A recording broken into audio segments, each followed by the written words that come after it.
American president Donald Trump വഞ്ചിക്കപ്പെട്ടു എന്നുള്ള വാർത്തകൾ ഇപ്പോൾ പുറത്തു വരുന്നു. മിഡിൽ ഈസ്റ്റിൽ നടന്നുകൊണ്ടിരിക്കുന്ന ഭീകരമായ യുദ്ധത്തിനിടയിൽ ഒരു ഞെട്ടിക്കുന്ന വെളിപ്പെടുത്തൽ തന്നെയാണ് പുറത്തു വന്നിരിക്കുന്നത്. ഇത് US പ്രസിഡന്റ് ഡൊണാൾഡ് ട്രംപിന് വലിയ നാണക്കേടാണെന്ന് തെളിയുന്നു. ഇസ്രായേൽ മാധ്യമമായ the times of Israel report അനുസരിച്ച് പാകിസ്ഥാനും സൗദിയും ഇറാനും എന്നിവ തിരശ്ശീലയ്ക്ക് പിന്നിൽ മറ്റൊരു കളിയാണ് കളിക്കുന്നത്. ലോകം മുഴുവൻ ഇത് കണ്ട് അത്ഭുതപ്പെടുകയാണ്. ഈ മുഴുവൻ നാടകത്തിന്റെ സൂത്രധാരൻ ട്രംപിന്റെ പ്രത്യേക പ്രിയങ്കലനായി കണക്കാക്കപ്പെടുന്ന പാകിസ്ഥാൻ സൈനിക മേധാവി അസീം മുനീർ തന്നെയായിരുന്നു.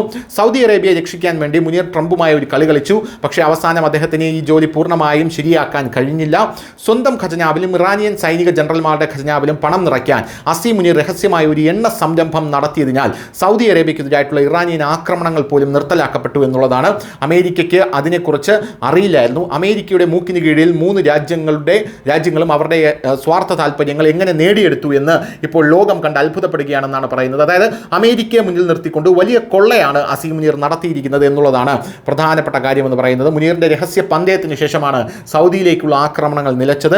ഈ വിഷയത്തിൽ 3 പ്രമുഖ വ്യക്തികളെയും ഒരു മിഡിൽ ഈസ്റ്റേൺ നയതന്ത്രജ്ഞയെയും ഒരു പ്രാദേശിക ഇന്റലിജൻസ് ഉദ്യോഗസ്ഥനെയും ഒരു ആന്തരിക വിവരമുള്ള ഒരു സ്രോതസ്സിനെയും റിപ്പോർട്ട് ഉദ്ധരിക്കുന്നു.